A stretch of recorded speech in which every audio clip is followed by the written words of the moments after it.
¡Újame! Muy buenas tardes, familia venezolana. Sean todas y todos bienvenidos a una nueva emisión de nuestro programa, Cada Familia, una Escuela. El día de hoy, viernes 4 de junio, tercer momento pedagógico en donde nos encontramos con jóvenes como tú, jóvenes como yo, jóvenes como nosotros, estudiantes de educación media general, media técnica y la modalidad de educación para jóvenes y adultos en todas las áreas de formación. Pero el día de hoy, como ya es usual, nos vamos a enfocar en los idiomas y, por supuesto, en la educación física. Y para eso contaremos con el profesor José Muñoz en el área de aprendizaje de castellano. En caso del idioma extranjero, específicamente el inglés, contaremos con el profesor Arturo Jiménez. Y para finalizar el área de aprendizaje, contaremos con Emma Borromé en función de la educación física.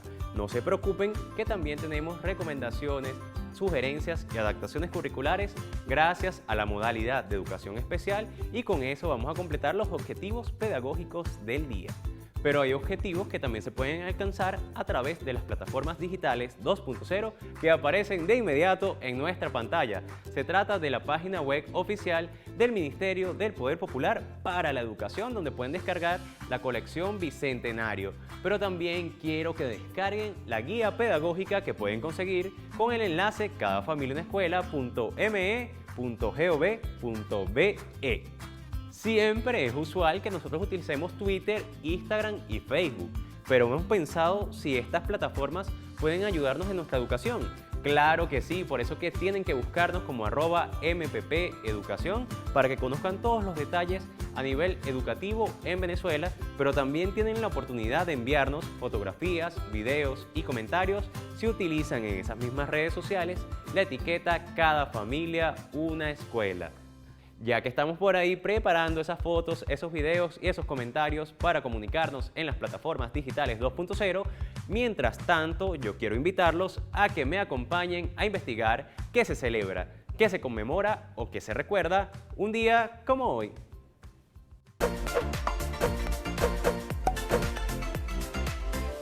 4 de junio, muerte de Antonio José de Sucre. Una emboscada en la montaña de Berruecos, Colombia, terminó con la ilustre vida del gran mariscal de Ayacucho, Antonio José de Sucre, un día como hoy, en el año de 1830. Prócer de la independencia, político insigne, estadista y soldado épico, uno de los venezolanos más gloriosos de la patria venezolana. Siempre fue fiel a Simón Bolívar, logró grandes hazañas derrotando al Imperio Español en toda Sudamérica. Fue gobernador del Perú, presidente de Bolivia y general en jefe del ejército de Colombia. Bolívar, al conocer su muerte, dijo: "Se ha derramado, Dios excelso, la sangre del inocente Abel. Lo han matado porque era mi sucesor".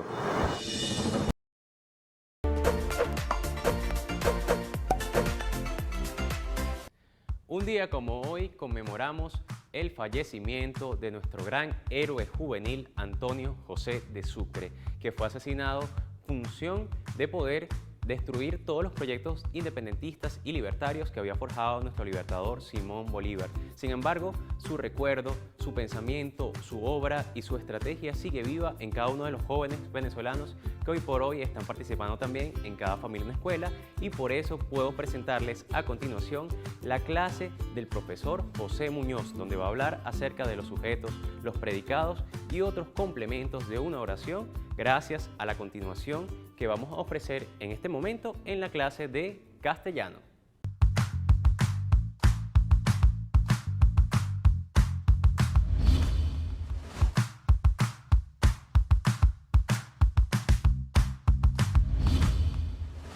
Hola, buenas tardes. Bienvenido a tu programa Cada Familia una Escuela. Vamos el día de hoy a tratar unos temas muy interesantes que te van a gustar de tu área de castellano. Y para ello vamos a dirigirnos aquí a la pantalla. Nuestro tema generador para hoy es Batalla de Carabobo, donde la fuerza, el espíritu patriótico de nuestros antepasados hizo posible nuestra independencia. Recuerda que estamos a punto de celebrar los 200 años de nuestra Batalla de Carabobo. Investiga bastante acerca de ella. Vamos a ver lo que sucedió un día como hoy. En 1830 asesinan en Colombia a nuestro mariscal de Ayacucho, José Antonio Sucre. fue un militar y un estadista y político venezolano muy importante y un gran amigo de nuestro libertador Simón Bolívar. También en 1838 nace en Caracas Nicanor Bolet Peraza, quien fue un escritor costumbrista venezolano. ¿Qué quiere decir costumbrista? Que relataba las costumbres de la época de Venezuela. En 1915 se funda la Biblioteca Legislativa Luis Beltrán Prieto Figueroa, acá en Caracas. Bien, vayamos ahora con nuestros referentes teóricos prácticos.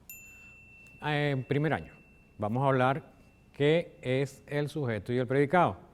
Fíjate, en las oraciones hay dos partes que se identifican muy bien, que son el sujeto y el predicado. Y el sujeto es la persona, animal, cosa o modo que realiza la acción dentro de la oración. Ese es el sujeto dentro de una oración. Y el predicado es lo que realiza ese sujeto. Dentro del predicado hay una palabra que es muy importante, que es el verbo, pero eso lo vamos a ver un poquito más adelante. Para identificar el sujeto podemos preguntarnos de quién o de qué se habla, o qué se dice o qué realiza esa persona o esa cosa o ese animal, y allí vamos a saber quién es el sujeto en la oración. Vayamos ahora para segundo año. En segundo año vamos a ver lo que son las relaciones dentro del sujeto. Fíjate, en la oración el sujeto tiene unas relaciones que son muy importantes. Esas relaciones concuerdan en lo que es el número y persona entre el sujeto y el núcleo del predicado. ¿Y quién es el núcleo del predicado? El núcleo del predicado es el verbo. Entonces, cuando estamos hablando, debemos tener esa concordancia entre el número, que es el número, recuerda que quiere decir si estamos hablando en singular o estamos hablando en plural, y la persona, si es femenino, si es masculino, si es un animal o una cosa. Aquí tenemos un cuadro más o menos para que veas. En la primera persona, el singular es yo y el plural nosotros. Segunda persona es tú o usted y el plural es ustedes. La tercera persona es él o ella y el plural es ellos o ellas. ¿Ok? Entonces recuerda que en la concordancia debemos concordar el sujeto y el predicado en número y persona. Vayamos ahora para tercer año. En tercer año, el núcleo del predicado. El núcleo del predicado, como bien dice acá en pantalla, es la palabra más importante del predicado. ¿Y quién es ese núcleo? El núcleo es el verbo. El verbo es el que nos dice la acción o lo que realiza el sujeto. Entonces, dentro del predicado, ese verbo, ese núcleo, es digamos, la palabra más importante. Nosotros no podemos construir oraciones sin un verbo, porque si yo te digo yo, no te estoy diciendo nada, pero si yo te digo yo estoy dando unas orientaciones por acá, te estoy dando una oración que tiene sujeto, tiene su predicado y tiene su núcleo del predicado, que es el verbo, que en este caso sería estoy, del verbo estar. ¿Ok? Entonces siempre es muy importante que conozcamos los núcleos del predicado. También el sujeto tiene su núcleo, que puede ser un pronombre o un sustantivo, pero en este caso vamos a enfocarnos en el núcleo del predicado, que recuerda siempre va a ser un verbo. Vamos a ver qué actividades tenemos para esta semana. Para primer año vas a escribir 20 oraciones donde identifiques el sujeto, predicado y verbo. Recuerda que para identificar el sujeto te vas a preguntar qué o quién, de quién se habla, qué es lo que hace.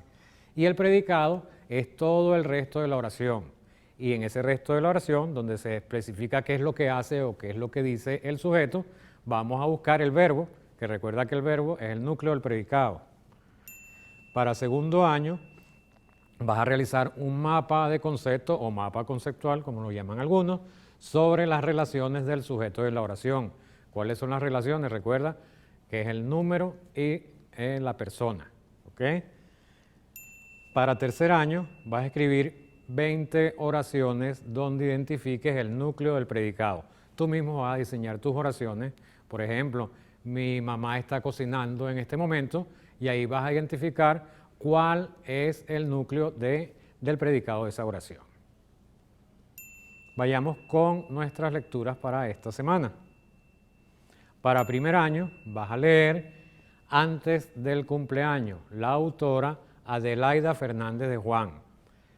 Un fragmento de esta lectura dice: cuando revisaba la lista de los invitados y ya iba por el niño número 16, se fue la luz. Y por ahí continúa la lectura. Para segundo año, la lectura es Mala suerte, autor José María Méndez. Un extracto dice: 10 años atrás tenías buenos trajes, usaba bastón y leontina. Para tercer año, la lectura Un miedo, autor José B. Adolf. Fíjate, te coloco aquí una imagen de una pintura muy famosa que se llama El grito, otros la llaman Desesperación, que te da algo así como de miedo. Vamos ahora para cuarto y quinto año. Referente teórico para cuarto año. Registro de información, ¿cuáles son las técnicas? Fíjate, es muy importante cuando estamos estudiando registrar la información que nos solicitan. ¿Cómo vamos a hacer ese registro de esa información?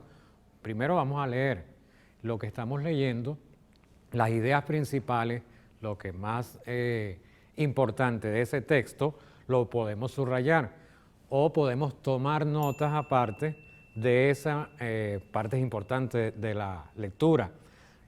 Después de esa lectura podemos realizar un resumen. Nosotros realizamos un resumen de esa lectura, podemos esquematizar la lectura haciendo mapas de concepto o un esquema. ¿Qué vamos a hacer con esto? Es para registrar toda esta información y tenerla bien organizada y que sea coherente toda esa información para que el acceso a ella sea más fácil para nosotros cuando nos pidan y buscar algún dato de ese tema que hemos investigado. Para quinto año, el resumen y las características del resumen. Fíjate, el resumen es un diálogo que bien sea oral o escrito. Y como este diálogo oral o escrito es un texto que tú vas a leer y ese texto lo vas a resumir con algunas técnicas. Esas técnicas te van a llevar a que ese texto sea breve y claro, de una visión general, sea muy objetivo cuando hagas tu resumen, tengas la capacidad de sintetizar lo que estás leyendo, te deje un aprendizaje y unifiques todos los conceptos. Entonces, cuando te confíen, te digan, por favor, estudiante, tú investigas sobre tal tema, los temas son muy amplios. Tú lo que vas a tratar de resumir ese tema y luego de resumirlo vas a tener, una idea clara de todo lo que trató ese tema y que sea muy objetivo y conciso. Veamos ahora nuestras actividades evaluativas para cuarto y quinto año. Cuarto año, vas a explicar las técnicas de registro de información. Te recuerdo que también vas a investigar todos estos temas que estamos viendo el día de hoy en nuestra página web de Cada Familia Una Escuela, donde está todo bien desarrollado, ¿ok? Y ahí tú puedes encontrar esta información para que realices tu actividad. Para quinto año, vas a escribir las características del resumen en una hoja reusable. Te recuerdo también a ti, estudiante de quinto año, que vas a buscar en la página web de Cada Familia Una Escuela y vas a ver cuáles son las características del resumen en la clase del día de hoy y realizas tu actividad. Las lecturas para esta semana para cuarto y quinto año.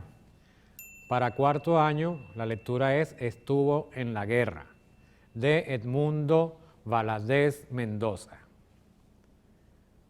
Para quinto año, La encomienda, la autora Ana L. Vega Cerova. ¿Ok? Estas son las dos lecturas que vas a realizar esta semana. Puedes encontrar todas las lecturas que hemos ido asignando en el área de castellano en el blog, que acá lo tienes en pantalla, blog de josermunoz.blogspot.com. Y el nombre general de ese blog es Novelas, Cuentos, Poemas y otros escritos. Allí lo puedes encontrar fácilmente todas las lecturas. Bien, los dejo ahora con una imagen del monumento La Espiga en Acarigua, en el estado Portuguesa. Y ahora, bien, vamos a despedir el programa del día de hoy, pero primero te voy a recordar las normas de bioseguridad, que es lavarte las manos constantemente, usar el tapabocas si vas a salir de casa y si tú vas a entregar tus actividades, que de esta semana a tu institución, usa tu tapabocas y cuando llegues a casa, bueno, te lavas las manos y todo aquello. Y también te recuerdo lo que hablamos al principio. Faltan pocos días para nuestra celebración de los 200 años de la Batalla de Carabobo. Recuerda que es una fecha muy importante para todos los venezolanos. Bien, me despido por esta clase de hoy y hasta luego. Muy interesantes las lecturas que nos compartió el profesor José Muñoz, donde pueden descargar de forma rápida todas esas recomendaciones. Sin duda alguna, a mí me encanta esta clase, pero también me encanta poder transformarla en un idioma extranjero. Por eso, a continuación, el profesor Arturo Jiménez nos va a dar una clase muy interesante que habla acerca de las redes sociales, de las nuevas tecnologías de información y comunicación, cuando empecemos a conocer sobre el idioma extranjero inglés.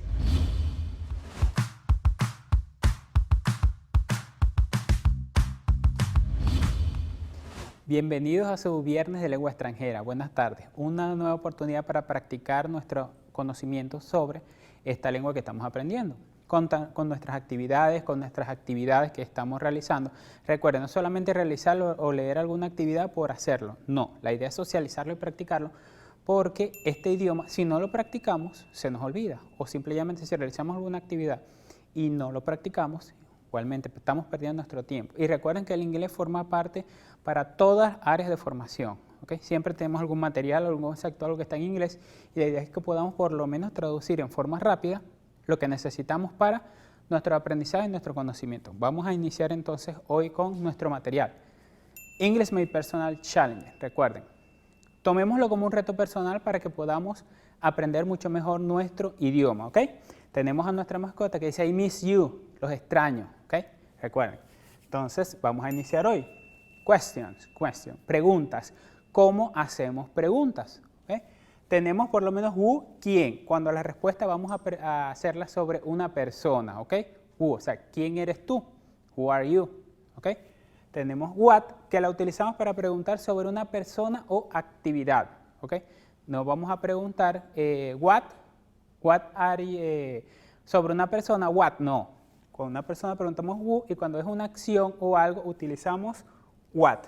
Where es dónde. Cuando voy a hacer una pregunta sobre un sitio, por lo menos yo estoy en este sitio. Where are you? I am here. Okay. When, cuándo. Okay. Cuando la respuesta es un momento específico, por lo menos cuándo nos vimos o cuándo realizaremos esta actividad. Entonces la pregunta va con when. Why es por qué. Cuándo amerita una razón. Okay. Y who es cómo, cuando la respuesta es una manera de hacer algo. O sea, who I make a bread, cómo hago un pan, por lo menos, como diría nuestro profesor Reinaldo Waxuja, dentro de sus actividades que hace pan, por ejemplo. Entonces, utilizamos es how, ¿ok? Los demostrativos, this, that, it does, ¿ok? Ya esto lo hemos visto anteriormente, pero recuerden que esto es una secuencia. Vamos explicando por partes para que vayamos mejorando nuestro conocimiento, porque de golpe no lo vamos a poder aprender, porque son muchos detalles. En singular, this y that quieren decir este o aquel, this y that. Y para plural tenemos this and those, ¿ok? A diferencia del español que podemos decir esta o esto solamente, no. Para el inglés tenemos estos cuatro demostrativos, ¿ok? Para utilizarlo con... Recuerden que estos demostrativos no tienen, por así decirlo, un género específico. Yo puedo usar this para referirme a algo que es masculino o femenino, igualmente para todo, ¿ok? Por ese lado, entonces estamos ahorrando esa parte. Ya hablamos de preguntas. Una de las preguntas más comunes que tenemos es ¿qué hora es? ¿Okay? Por eso es que iniciamos con la parte de preguntas, vamos a explicar ahora esta parte. Existen tres construcciones básicas para el tiempo, ¿ok? La primera es la tradicional, cuando usamos un reloj de 12 horas, ¿ok? Entonces decimos, por ejemplo, it's 2 o'clock, son las 2 en punto. La hora formal, que también la utilizamos en 4 horas, pero en vez de utilizar la escritura de los números, utilizamos su escritura en número normal. Aquí la escribimos en letra, aquí es en número, ¿ok? Frontier. Y la militar, que maneja formato de 24 horas. Por eso es que cuando vemos a veces películas que vemos la 0600, eso es hora militar o hora de aviación. Recuerdo hace poco estuve haciendo una actividad con una persona que trabaja con esa parte, de sus peculiaridades y manejan la hora en ese formato, ¿ok? Especialmente las chicas y los chicos que trabajan con la parte de aviación. Fíjense, la hora es mucho más fácil de explicar con un reloj analógico, pero muchos de ustedes no han visto, no conocen la hora en formato analógico. Se las voy a explicar en dos partes para que entiendan más o menos. Y claro, no es complicado, pero es mucho más fácil de explicar así. Fíjense, en un reloj analógico es como una esfera, se divide en dos partes, ¿ok? El primer cuarto va de la hora a las 12 a las 6. Cuando la hora está aquí, decimos past, ¿ok? Por lo menos si son las 1 y 5 minutos, en inglés yo digo is 5 minutes past 2. 5 minutos pasados de las 2, ¿ok? Utilizo past. Cuando estoy en un cuarto, esto se divide en 4 cuartos, ¿verdad? Decimos a quarter past 2, un cuarto pasado de las 2, ¿ok? La mitad, que es las 30 minutos de la hora, recuerden que la hora tiene 60 minutos, es half, ¿ok? Cuando estamos en punto decimos in a half, ¿ok? O half past, ya pasaron. Y después de esa mitad, hacia la próxima hora utilizamos to, a quarter to 3, un cuarto para las 3. 5 minutos para las 2, no digo 3 y 55, 3:55, no, digo 5 minutes for 3, por lo menos 5 minutos para las 3, ¿ok? Básicamente, recuerden que todas estas orientaciones las tenemos mucho más explicadas en la página de Cada Familia Una Escuela con todas nuestras orientaciones. Entonces, en un reloj normal, esta hora aquí es past y aquí es to, y utilizamos aquí, decimos, si van a ser las 5, digo, un cuarto para las 5. Se lo estoy diciendo en español para que más o menos vayan entendiendo, ¿ok? Entonces, un cuarto para las 5 sería a quarter to 5, ¿ok? Un cuarto para las 5. Fíjense, ahora, un reloj un poquito con más indicaciones, ¿ok? En puntos o'clock, fíjense lo que les expliqué anteriormente. De aquí hasta aquí, digo past, ¿ok? 5 past, 5 minutos pasada de la hora que yo dije. 10 minutos pasado de la hora que yo dije, supongamos que sea las 12, y así sucesivamente. Cuando llego aquí es half o half past, que es la mitad, 30 minutos. Y de aquí para acá es to, si van a hacer la 1, yo digo 25 to 1, 25 minutos, 20 minutos, un cuarto de minutos para la 1, 10 minutos para la 1 o 5 minutos para la 1. ¿Ok? Recuerden, ustedes o sus papás si a lo mejor sí conocen la hora en formato analógico, es la forma muchísimo más fácil de explicar esta hora porque podemos dividir este reloj y explicar cómo se indica cada hora. No es algo complicado, simple y llanamente es algo de práctica, más nada. ¿Ok? Estén pendientes con eso. Por ejemplo, ¿cómo se escriben la hora? ¿Okay? Por lo menos, en formato tradicional tenemos la 1. ¿Okay? Es la 1 o'clock. ¿Ve? Utilizo la estructura o'clock y digo 1 o'clock, la 1 en punto. ¿Okay? 1 y 15 digo a quarter past o a quarter after. Fíjense una cosa, la primera estructura es la británica, el inglés británico, y la segunda es la americana. ¿Okay? Pueden verlo de cualquiera de las dos formas. Aquí está cómo se escribe, a quarter past 1 o a quarter after 1. Igualmente es 1 y cuarto. ¿Okay? 15 minutos pasados de la 1 para la lectura de la forma. Vamos a pasar ahora a nuestro vocabulario. ¿Okay? Ya hablamos preguntas, tiempo. ¿Qué mejor tiempo que nuestro vocabulario? Cuando vamos a hacer un vocabulario referente a lo que es parte de la batalla de Carabobo. Por ejemplo, tenemos battle, battlefield, captain,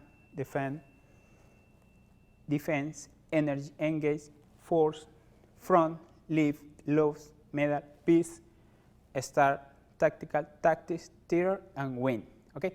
Todas estas palabras tienen que ver con lo que es un vocabulario a nivel de una batalla. ¿Okay?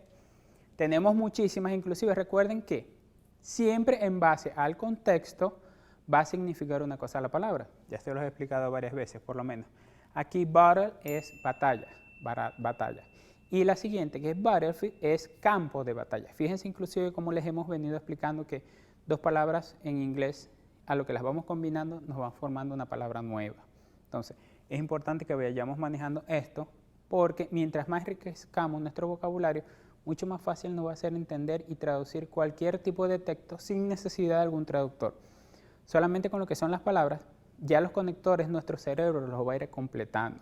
Por eso es que siempre le estamos dando vocabulario para que ustedes vayan aprendiendo palabras nuevas, asociando y entendiendo la parte de lo que es la traducción.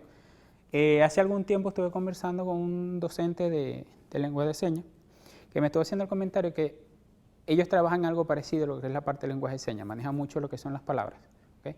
Y los conectores parece que los van armando solos, ¿okay? Entonces es importante que es la misma forma que queremos que aprendan el idioma, practicándolo y haciendo uso de él, ¿okay? Por ejemplo, tenemos nuestras actividades, realizar un vocabulario, 15 palabras con su traducción sobre la batalla de Carabobo. Ya les explicamos un vocabulario básico, ¿okay? Allí tuvieron varias palabras donde pueden ver ejemplos de palabras del campo de batalla. Recuerden, siempre en base a un contexto, porque alguna palabra en inglés puede significarles dos cosas en base a un contexto diferente. Mucha atención con eso cuando vayan a hacer traducciones. Si pueden usar un diccionario en físico, mucho mejor, porque el diccionario en electrónico no siempre toma el contexto como es, o tienen que ver las variantes que siempre les da y asociar al contexto que tenemos. Para segundo año vamos a realizar un reloj y vamos a describir diferentes horas y cómo se indica. Recuerda que les explicamos 3 formatos de hora, ¿okay? Para realizar o para describir lo que es la parte del tiempo. Entonces, vamos a dibujar un reloj, con eso vamos a practicar cómo se estructura la hora. Recuerden, cada mitad significa past two o el tiempo que falta, el tiempo que ha pasado, ¿okay? Y lo vamos a ir socializando. Realizar 2 oraciones de cada uno de los demostrativos indicados. Recuerden que les explicamos también dentro de los demostrativos lo que ustedes, para qué se utilizan, y también tenemos las preguntas cuando hicimos el inicio. Entonces, vamos a hacer oraciones, recuerden, siempre en inglés y en español, porque siempre me preguntan, ¿pero tengo que colocar la traducción? Sí, siempre coloquen la traducción, porque si ustedes tratan de escribir directamente la oración y no entienden luego, van a haber perdido. La idea es que tengan las dos opciones, y las dos, tanto la en inglés como la en español, y puedan leerlo fácilmente y asociar cada palabra con la traducción, y así su cerebro irá aprendiendo mucho mejor. Para cuarto y quinto año, vamos a hacer 20 preguntas con who, what, where y who. Recuerden que cada una se utiliza para cierto tipo de respuesta. No es hacer la pregunta y responder cualquier cosa, no. Si yo voy a preguntar sobre algún sitio, tengo que utilizar where. No puedo decir what is la plaza, no. Porque la plaza no es un sitio, no es por lo menos una persona o un tipo de respuesta que yo pueda dar de otro tipo. Simple y llanamente recuerden cómo se van utilizando, y a manera de práctica, siempre cuando los leo ustedes saben que son preguntas, y la pregunta le va a indicar el tipo de respuesta que ustedes tienen que dar, ¿okay? Recuerden eso. Entonces, como ya para cerrar, tenemos nuestros amigos, por supuesto, Troy y Gazú, que son las personas nuestros personajes con que siempre estamos practicando. Tenemos aquí un diálogo donde dice, we are done, yep. Recuerden, yep es una opción, una respuesta válida que quiere decir sí o una forma acertada de que ya terminamos. No siempre utilizamos yes. Investiguen, porque las respuestas, así como todo en inglés, no siempre podemos utilizar por lo menos you're welcome para dar las gracias. No, tenemos muchísimas opciones. Y mientras más exploremos, tengamos nuestro vocabulario más enriquecido, vamos a poder dar y, como quien dice, ser más fluido en lo que es el idioma. Entonces recuerden que ya ahora tenemos a Troy y ahora tenemos a Gazú, que nos ayudan siempre con, como quien dice, una tira cómica para asociarlo a ciertas palabras que les voy a ir dando. Por supuesto, cerramos con Believe in Yourself. See you soon, nos dice Troy. Recuerden, entonces, crean en ustedes mismos, practiquen y más nada, porque así es que van a poder entender y enriquecer su vocabulario. Bueno, muchísimas gracias, nos veremos pronto. Recuerden, practiquen, y Troy y Gazú también a lo mejor la próxima vez les traen más sorpresas. Nos vemos próximamente, hasta luego. See you. El día de hoy, sin duda alguna, ha sido de aprendizajes significativos. También hemos conocido mucho de la lógica y del razonamiento, pero no todo tiene que ser a través de instrumentos pedagógicos o educativos. También tenemos deportes que nos pueden ayudar en ese sentido. Por eso, a continuación, vamos a conocer lo que nos trae la profesora Emma Borromé en el área de educación física acerca del ajedrez, la lógica y todo lo que podemos aprender de este deporte que muy poco es conocido. Así que a continuación le damos la bienvenida a nuestra profesora Emma Borromé en el área de aprendizaje de educación física.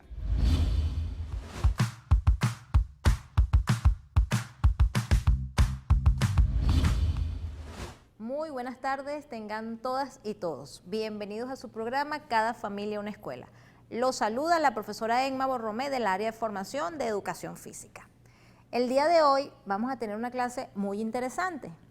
Hemos venido haciendo un repaso de algunos deportes colectivos con las ciencias puras, cómo tiene que ver el baloncesto con la física, cómo tiene que ver el fútbol campo con la química. Hoy vamos a revisar qué tiene que ver el ajedrez con las matemáticas. Más adelante les voy a tener una sorpresa en la clase, pero vamos a comenzar desde la pantalla digital. El ajedrez y las matemáticas. Primero vamos a revisar qué es el ajedrez. El ajedrez es un deporte individual, intelectual y cultural, aunque muchas personas dicen que es un juego. ¿Por qué es individual? Porque se enfrentan dos personas. Se juega sobre un tablero dividido en 64 cuadros de dos colores diferentes. Por lo general los cuadros son blancos o negros, pero se pueden observar de otros colores. Cada jugador cuenta con 16 piezas que se mueven de manera diferente y tienen diversos valores. Gana el jugador que logra dar mate al rey, o lo que dicen checkmate.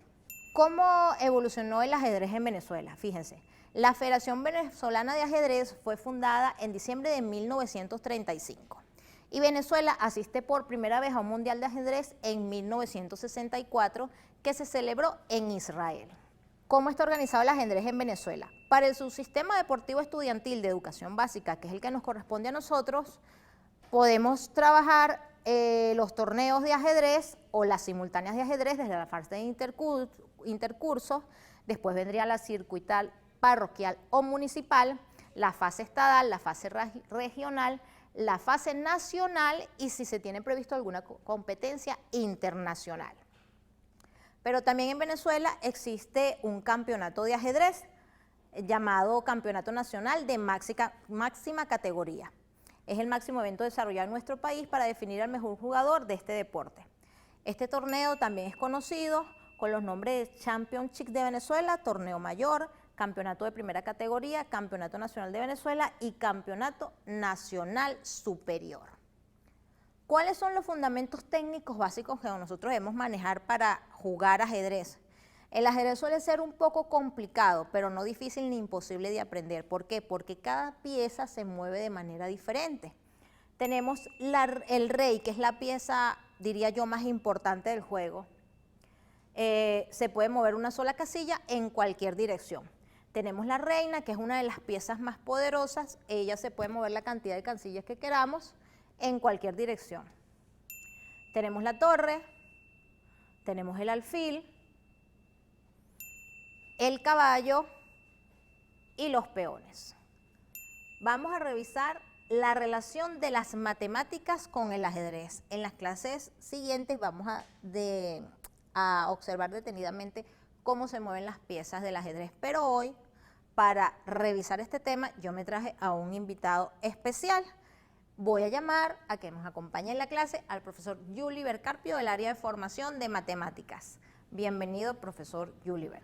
Muchas gracias, profesora Emma. Buenas tardes, muchas gracias por haber aceptado la invitación a la clase. Profe, el ajedrez y las matemáticas, ¿qué tiene que ver?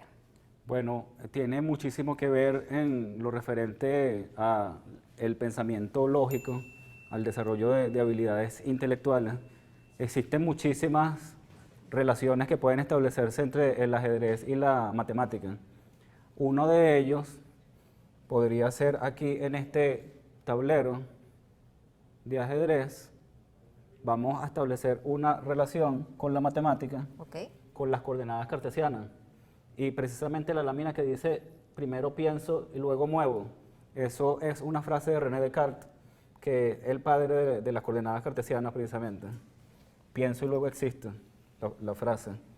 Si establecemos la asociación con el eje X, nos encontramos con letras de la A a la H.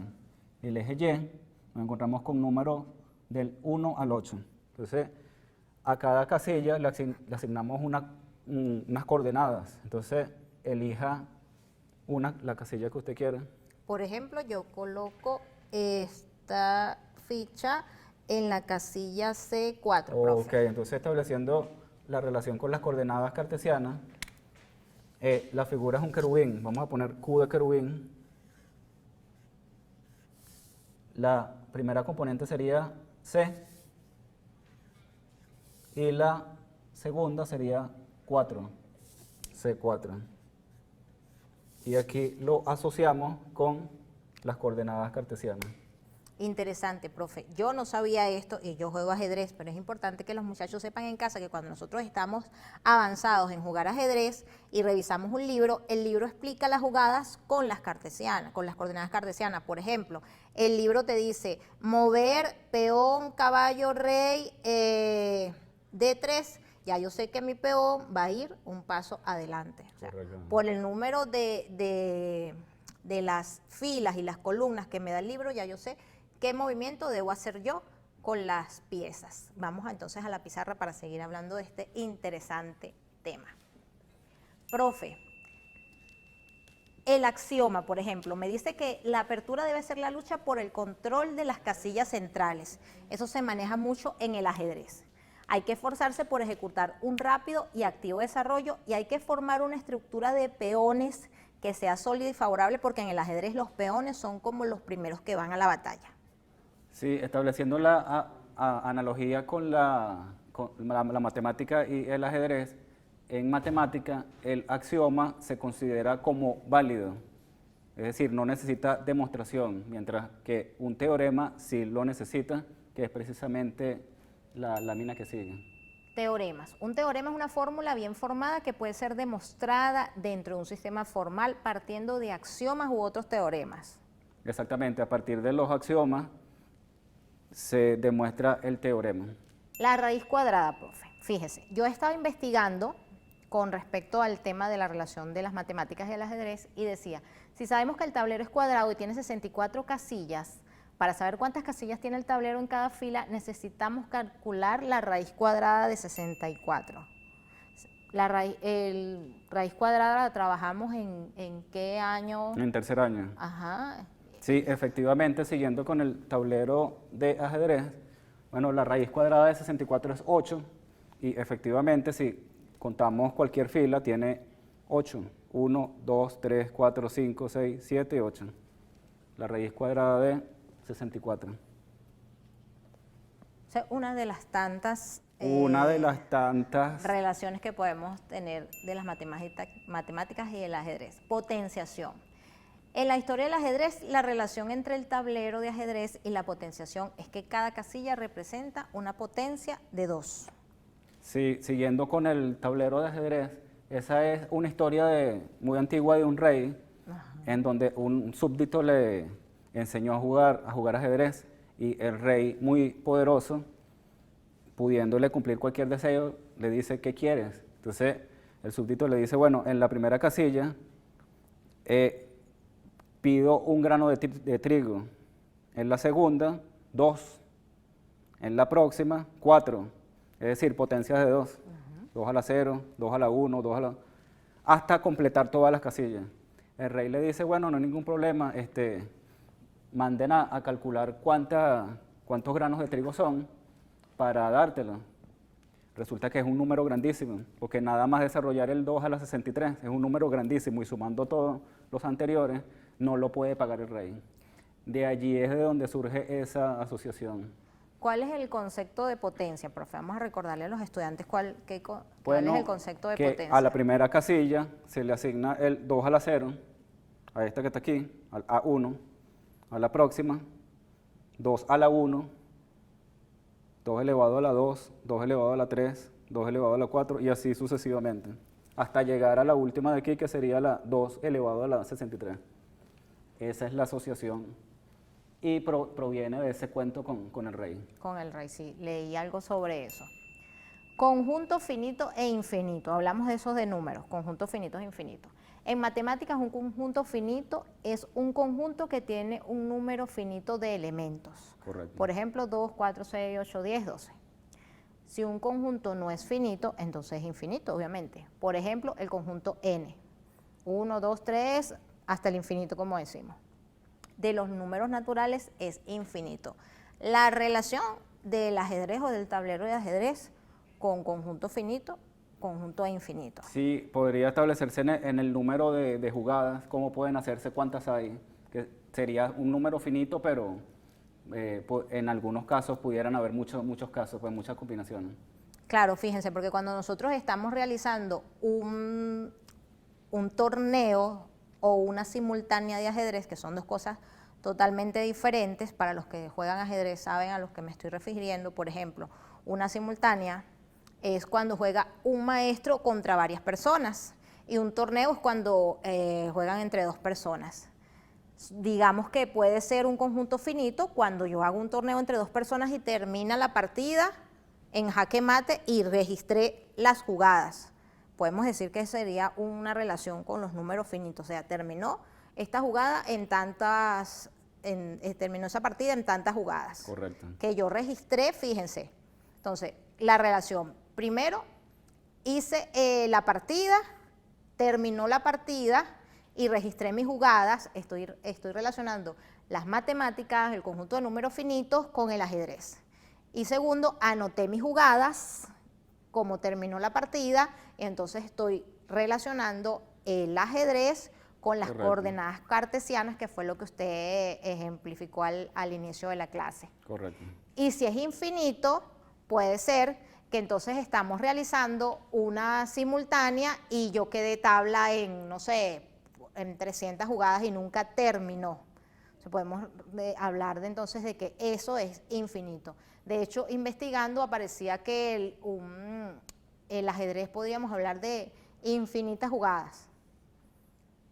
Hay jugadas bien emblemáticas, como por ejemplo el mate loco, todo ese tipo de cosas que están registradas y son jugadas muy rápidas. O que siendo muy numerosas, son finitas, pero son demasiadas. Exacto. El profesor nos va a leer entonces las actividades evaluativas para primero, segundo y tercer año. ¿Cómo podemos relacionar la matemática con la educación física y el deporte? Muy importante, si ustedes van a realizar esta actividad, tal vez no hablen del ajedrez, pero tal vez puedan relacionar la matemática con qué otro deporte, profe. Con el deporte. Llevamos estadísticas en todos los deportes. Correcto. Por ejemplo, entre la clase del miércoles tú mencionaste el béisbol. En el béisbol se llevan numerosas cantidades de estadísticas. Los lanzamientos del pitcher, las bases robadas, todo ese tipo de cosas. Entonces, ¿cómo podemos relacionar la matemática con los deportes? Ya ustedes tienen las respuestas por ahí. Que la matemática y el ajedrez es entrenamiento intelectual, en cambio la educación física es más la parte del cuerpo, el entrenamiento físico. Exacto. Pero recuerden ustedes que no hay ningún movimiento motor sin que el señor que está aquí, sin que el cerebro ordene la ejecución de determinado movimiento. Y para cuarto y quinto año vamos a investigar cómo podemos relacionar las matemáticas con la educación física y el deporte, que se los acabo de decir, le acabo de dar una pista, y me van a mencionar y explicar dos ejemplos de esta relación. También le acabo de dar las pistas.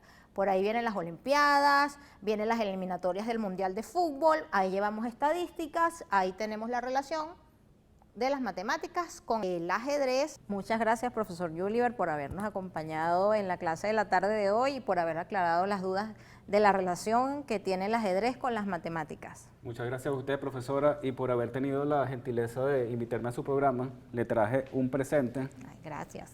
Van a observar mi mano izquierda. Y le traje este dulce, que lo está viendo toda la audiencia del programa. Muchas gracias. Es para contribuir con la dieta. Bueno, así vamos a despedir la clase de la tarde de hoy. Espero que les haya gustado. Recuerden mantener las medidas de bioseguridad en su casa y nos veremos el próximo viernes en Cada Familia Una Escuela. Gracias, profe. Nos despedimos. Chao. Una buena táctica y estrategia que nos ha presentado la profesora Emma Borromé cuando se trata de hablar de educación física, pero en este caso aplicada a ese juego ciencia llamado ajedrez. Gracias por esa interesante clase y también tenemos que agradecer a nuestros profesores de idiomas. Se trata de José Muñoz en el área de castellano y por supuesto Arturo Jiménez en el área de idioma extranjero por completar todos estos días maravillosos, pero además tenemos que asegurarles a nuestros estudiantes con necesidades educativas especiales y o discapacidad todas las sugerencias, recomendaciones y adaptaciones curriculares que nos trae la profesora Sarín Herrera en la siguiente modalidad de educación especial.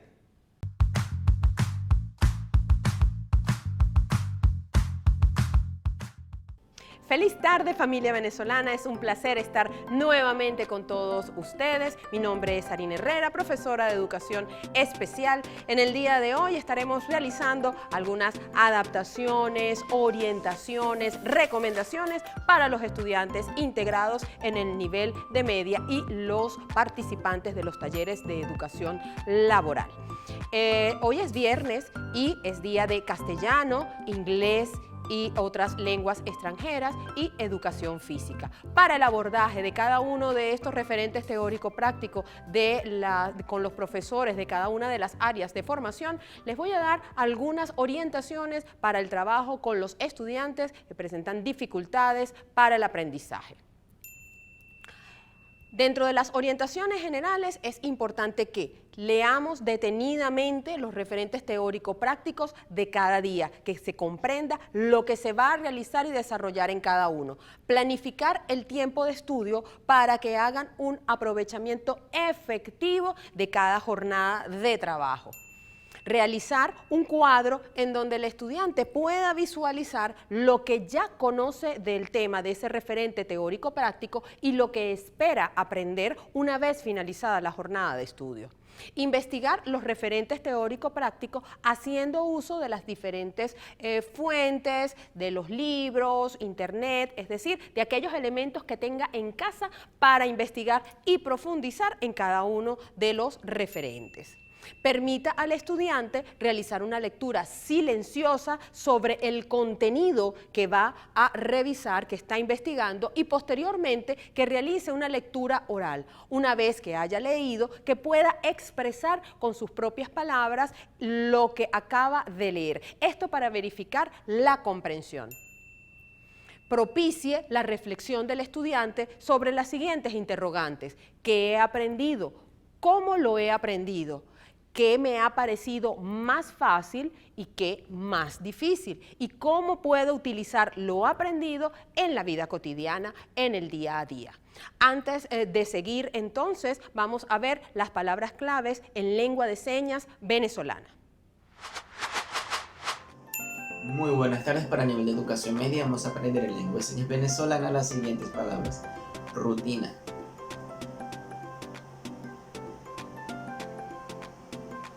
hábitos saludables, organización, aprendizaje, bienestar,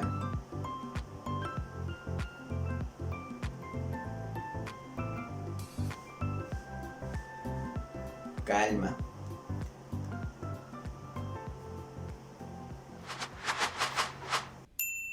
Importante, familia, que en casa vayan tomando diariamente notas de cada una de las palabras claves, porque esto garantiza la comunicación efectiva con nuestro estudiante con deficiencias auditivas. Continuamos entonces en la pantalla con otras recomendaciones. En lo que se refiere al área de formación de castellano, es importante que el estudiante con dificultades para el aprendizaje pueda, durante la indagación y posterior a la lectura, elaborar un mapa mental como estrategia para comprender y fijar la información. ¿Cómo elaboramos ese mapa mental? Los pasos a seguir son los siguientes. Selecciona una imagen principal que represente el contenido, luego las ideas básicas y al final elaboramos las ramificaciones y relaciones entre las ideas. Esta estrategia, por supuesto, facilita la visión global del contenido con elementos específicos que le permiten recordar, evocar las palabras claves, el dibujo, los colores y así fijar el contenido de una manera más efectiva. Ahora, para lo que se refiere al área de formación de inglés y otros idiomas extranjeros, importante propiciar el uso del diccionario castellano-inglés, español-inglés, de modo tal en que al momento de alguna duda en cuanto al significado, la manera de escribirse e inclusive la pronunciación de la palabra, pueda utilizar el diccionario y así despejar la duda. Elaborar una ficha con el nuevo vocabulario, de modo tal que pueda hacer uso de ellas al momento de realizar las actividades. Es importante que, aunque en lo que se refiere ya al área de educación física, recomendaba la docente del área de formación lo que corresponde a llevar hábitos y rutinas saludables. Si bien es cierto, nos encontramos en momentos de distanciamiento y por supuesto también de cuarentena, resguardados en casa, esa cuarentena por salud, no significa que no podamos llevar alguna rutina y hábitos saludables. Al respecto, tener horarios establecidos para realizar las actividades, incluyendo por supuesto las actividades escolares y las recreativas, el apoyo en el hogar y cada una de las actividades durante el día. Actividad física, no menos de 30 minutos diarios, es importante para mantener a tono nuestros músculos y de esa manera también despejar ansiedad, el estrés, las preocupaciones. Beber por lo menos 2 litros de agua diario, comer frutas y verduras. No fumar, no beber alcohol ni refrescos. Dormir por lo menos de 7 a 8 horas diarias. Compartir en familia, hablar con los amigos y amigas, realizar ejercicios de respiración, meditación o cualquier otra actividad que para ti, estudiante, sea beneficioso para relajarte y sentirte mejor. Compartir en familia, hablar con los amigos y los ejercicios de respiración, como lo dije, son de vital importancia para que mejores lo que es la atención, la concentración, la memoria, te despejes un poco de tanta ansiedad y tanta preocupación y por supuesto puedas disfrutar de los procesos de aprendizaje de una manera efectiva. Y con esto entonces nos despedimos en el día de hoy, esperando que haya sido de utilidad cada una de las recomendaciones dadas. Y recuerden que ser diferente es algo común. Ser diferente es algo común y agradecemos a la profesora Sarín Herrera por completar los objetivos pedagógicos de este viernes de idioma y educación física para jóvenes como tú, jóvenes como yo, jóvenes como nosotros, estudiantes de educación media general, media técnica y la modalidad de educación para jóvenes y adultos en todas las áreas de formación. Desde el Estudio 1 del Canal Educativo de Venezuela agradecemos a nuestra profesora Emma Borromé en el área de Educación Física, pero también a los profesores Arturo Jiménez en el área de Inglés y por supuesto a José Muñoz en el área de Castellano por complementar todos los aprendizajes que tuvimos el día de hoy, gracias también con las adaptaciones curriculares de la profesora Sarín Herrera en la modalidad de Educación Especial. De esa manera, el agradecimiento es extensivo a todos los docentes que en nuestro país, en todos los estados, en todas las ciudades, en todos los municipios, hacen posible que tengamos esta nueva modalidad de educación a distancia que busca que ustedes se queden en casas, seguras y seguros, protegidos ante el COVID-19. ¿Cómo protegernos? Sabemos cómo hacerlo. Primero, les recomendamos que siempre usen el tapaboca de manera adecuada. Segundo, que se laven las manos con agua y con jabón, aunque sea 20 segundos y varias veces al día. Y por último, mantener el distanciamiento físico saludable. De esa manera podremos cortar con la cadena de contagios y así seguir avanzando en la aventura de saber. Esta aventura finaliza por el día de hoy. Recuerden que tenemos todas las plataformas digitales, entre ellas la página web oficial del Ministerio del Poder Popular para la Educación y también el enlace que te permite que descargues la guía pedagógica. Recuerda que estamos en Twitter, Instagram y Facebook como @MPPeducación y que este programa vas a poder visualizarlo nuevamente si ingresas en nuestra página oficial de YouTube. De esa manera me despido muy agradecido y contento de haber compartido con ustedes, pero les recuerdo antes de eso que nos encontraremos siempre de lunes a viernes de 8 a 9 de la mañana y de 2 a 3 de la tarde. ¿En dónde? En este, nuestro programa Cada Familia una Escuela. ¡Dibújame! ¡Feliz fin de semana!